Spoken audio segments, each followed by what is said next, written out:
Hey guys, and welcome to a brand new video on my channel. So previously this week we've been doing videos based around necromancy and how necromancy can make you money. In this episode we are going to be trying the necromancy runecrafting, seeing what's best for us to craft and whether it's worth doing for profit. So before I go into anything, a bit of a disclaimer. These prices for the essence and the runes are shifting every day, every hour, quite sporadically. So before you do anything, please make sure to check your price. As a slight sort of piece of advice as well, I wouldn't be making too many at a time without selling them. I'm going to be selling my runes after every sort of 3-4 trips because the prices will be moving that quick. You don't want to be caught out and lose out on profit. You want to make sure that they are getting sold throughout the time you're runecrafting. Now in terms of items which are really good for you to have before doing this, by doing the task set in the city of you are able to unlock the Tome of 1 and 2. Now I only have the tome number 1 because I've only done the easy diaries, but I would highly recommend doing the medium because the teleport we're going to use to get closer to the altar, you have unlimited, whereas with me, only doing the easy one, I only have access to 10 per day. Now before we're going to do that, I want to just show you the prices which we're dealing with in terms of the essence and the runes. So the price of the essence we're going to craft is going to be a price of just under 5k. So that is sort of halved from yesterday. Yesterday when I did it on the account, it was roughly 11k each. So it is going down quite quick. We'll buy a K for that, just so it instant buys. So with Necromancy, 4 different types of rune have been released. So we're going to get the Spirit rune, which is kind of like the Air rune. It's level 1 and it's the one which you're going to get like the biggest multiplier on. And that is 1320. So I believe at a certain level, we can do that 10 times. So you could get 13k per essence for that, and that's without using things like the sorcery potion. No, I think the next one is bone rune, and this is using upgrades, so I imagine this will be a slightly better price. And then we'll have the flesh rune, and then finally the one which is the highest, which doesn't have a multiplier on it currently, is the miasma rune. Now the miasma rune has a different sort of function of it can be used for herb lore ingredients as well. It is used for the extreme necromancy potions.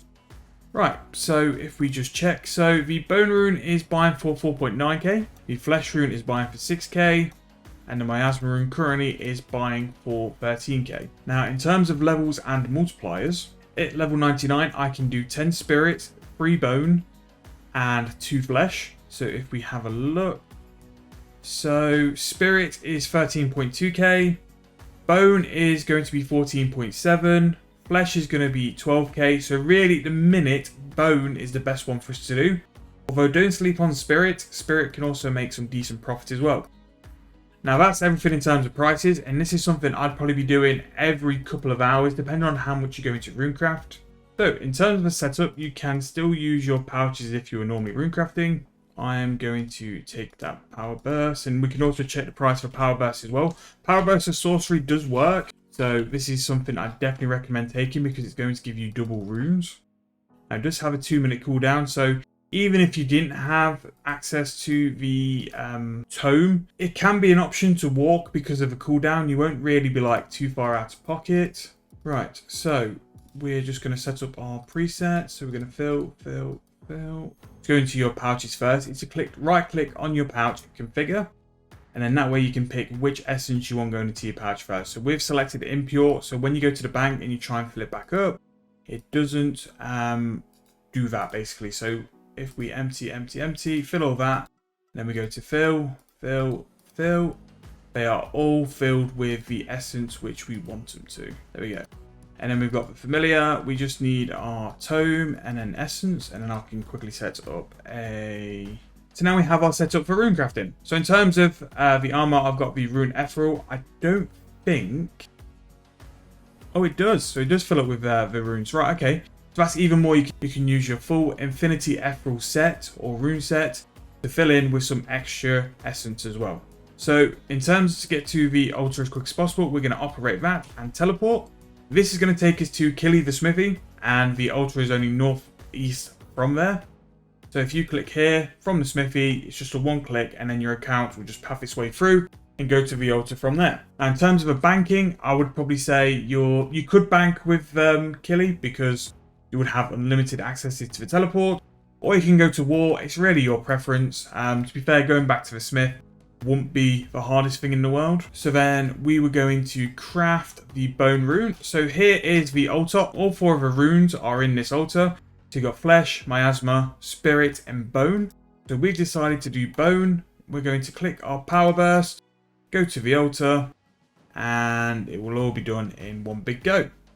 So what we'll do now, we'll just hop to Profinis. Admittedly, this isn't the most efficient Runecrafting XP, but we are on cooldown for our power burst anyway. And we can go to the GE. I think it was 4.9k. Yep, 4.9k for that bone. And from one run, we've just made 3 mil. And then all we need to do then is just click 1. And we just need to fill our pouches. Then also make sure our summoning familiar is restored. So we can overwrite. And then we've made sure our summoning familiar gets done as well. So operate and 1. Now you can also run and not do your power burst. You will still make money. So without the power burst, we'll make 1.5 mil. Which for the essence price, we're going to be making 10k per go. So you still be making profit just regularly runecrafting. But for me, I like to use a power burst because I think it's just you're making more, and it's just how I like to runecraft. So we've got 10 seconds left of that power burst, so you've got plenty of time. And if you don't have the medium tier tome, you can quite easily run back and forth from the bank if you're just working up power burst. I would recommend though, definitely look at getting the medium tier done as soon as possible, because it's very, very useful, because not only will it teleport you to the smithy, it will also teleport you to the ritual site as well. So just go to the bank again, and again, this isn't the most efficient runecrafting you will ever see. Operate and go to the smithy, and then just 1 click to the runecrafting altar. But again, doing this consistently, you would make in the tens of mils profit per hour. Obviously, like I said at the beginning of the episode though, please make sure to be checking your prices. The prices will be changing, the price will be fluctuating quite a lot, and it might get to a point as well, other stuff might be better profit. With this necromancy market, things are changing so quickly, it's always important to keep on top of what you're doing, what the prices are, because you'll get caught out at some point, and then you could lose the possibility of a lot of money or a lot of profit you were planning on getting anyway.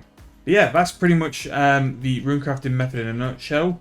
The essence price at the minute, compared to what the runes are, is quite, I think it's quite low and accommodating, and it's very good. So while runecrafting is making profit now, you will end up spending it in the later stages of necromancy anyway. Cash in, make it while it's there. I could possibly be doing it on the noob accounts, but I think to make the most profit possible, you need the multipliers. If you don't have the multipliers, you will make less than this. But you can also use the power burst sorcery as well, just to make sure that you can make a decent level of profit anyway. So what I'd be doing is working that out for yourself. Work out what multiplier you get. Work out how much you're making per essence. But then also add in the power burst sorcery if you're going to use that as well. So one last time, we've done that. 560 runes, and we'll go to Profinis. And as you can see, the runes from the previous one have sold. Now, one thing I did forget to do on the previous 2 runs, which is why I've not had as much essence, is I didn't fill my outfit. But the outfit does take the runes. Make sure to use that. And yeah, I'm actually going to run from the city of just because we've managed to bank a little bit better. And in terms of a run, it really isn't too bad from the lodestone. You're going to run up here. Obviously, as well as accounting for the price of the impure essence, you are going to have to account for the price of a power burst. As long as you're making bone runes, you only really need to make 6 extra bone runes per invo, pay for the 30k dose of the power burst. So by the time we ran from the lodestone, you're pretty much perfect to be clicking on your power burst, runecrafting that, and then also going to war to rebank. And then all you do, make sure to fill your outfit, fill your pouches. Your familiar will be filled automatically from your preset, and then go to City of and then begin the walk over. Now, I don't think these are in the Abyss yet. They're definitely not in the Wicked Hood. But I think if this was to come to the Abyss, maybe you'll get some more speed out of it. But to be fair, like if you've got the ability to do the medium task diaries, that book from the smith going to that bank to the altar, it's very quick, and you can do it. You could probably do like a run in between your power bursts if you're better than me, which won't be very hard. But yeah, that is pretty much the runecrafting method. That's the kind of profit you can be looking at making. I'm going to keep doing this until I've at least done the essence. because I'm quite interested to see what the profit's going to be. But yeah, you know what? I'm going to finish doing it, and then I'll come back to you guys and show you like what we've made from the essence I've got. So we just finished all those runs. We had a little bit more than 1,000 in the bank. And this is what we said earlier on, that price changes can happen or be sold for 4.9. Let's just make sure we've got the right price. So they've dropped 320 GP in the time it's taken us to do that. And to be fair, the second set we were in after we runecrafted the first set. But we could probably take 3.5 mil off that for the extra essence. So we've got 30 mil there, 3 mil there, 33 mil. From, let's see how much the essence costs. 33 mil from 5.5, so we've made 28.5 mil. Probably probably half hour, if that. But it goes to prove just how much sheer GP is in the runecrafting market in a minute with these brand new runes. However, you've just seen how volatile they've been. It's probably taken me 2 minutes to do a trip and the price has jumped down by 300 GP. You gotta keep on top of it, and you've almost got to sell after every run. With how the power bursts are, it probably suits you better to lodestone to or teleport to the Grand Exchange, sell them there, and then teleport to the lodestone and run under. From the lodestone, run to the altar, and in that way, your power burst will be reset by then. But that is the runecrafting method. Hope you guys have enjoyed. If you have, please like the video. Please subscribe to the channel. Plenty more necromancy stuff coming to the channel, and eventually, this meat pie will sell for 100k. The spider silk top sold, and that meat pie will sell. But if you have enjoyed, please make sure to like the video, and I'll see you guys very soon in the next one.